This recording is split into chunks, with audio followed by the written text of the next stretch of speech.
If this file is still open, we can go ahead and close that down, and we have one more topic to learn about. We need to open the L14 Start 2 file from our book.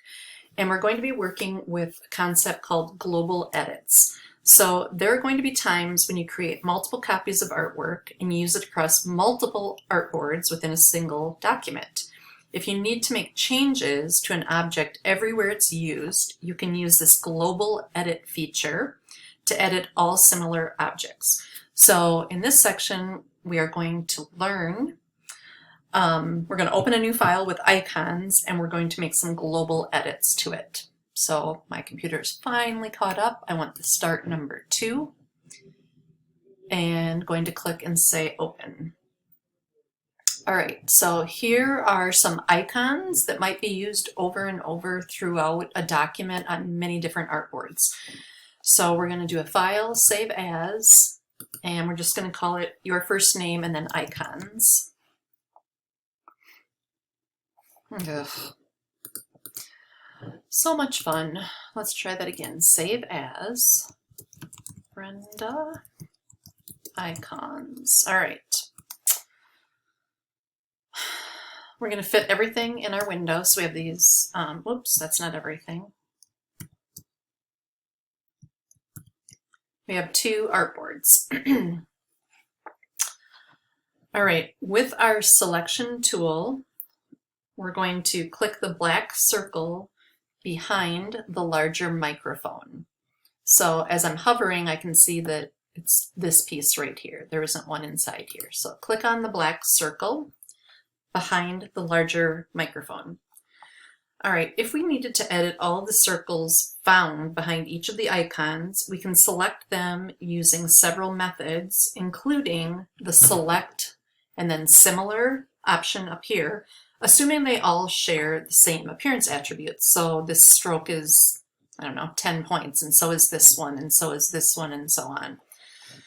So we're going to go over to our properties panel, and at the bottom there is an option that says Start Global Edits. If you don't see it there, it's also under the Select menu. So you can choose Select and then Start Global Edit. I'm just going to use this simple button over here. Click on that.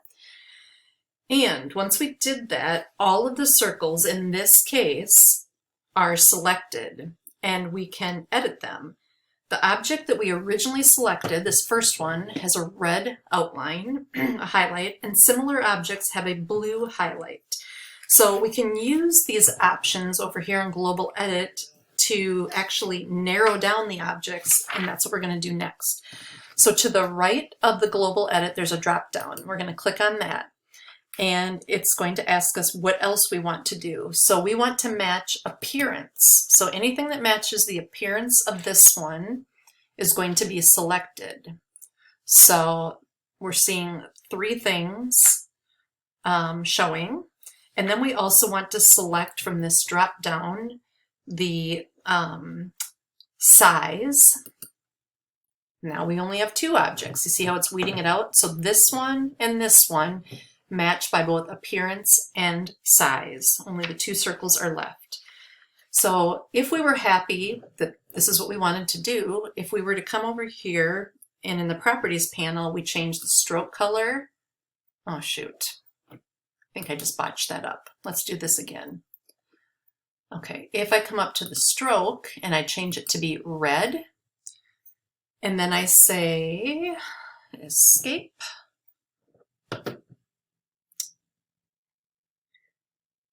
and I click away from the panel, that actually updated both of them.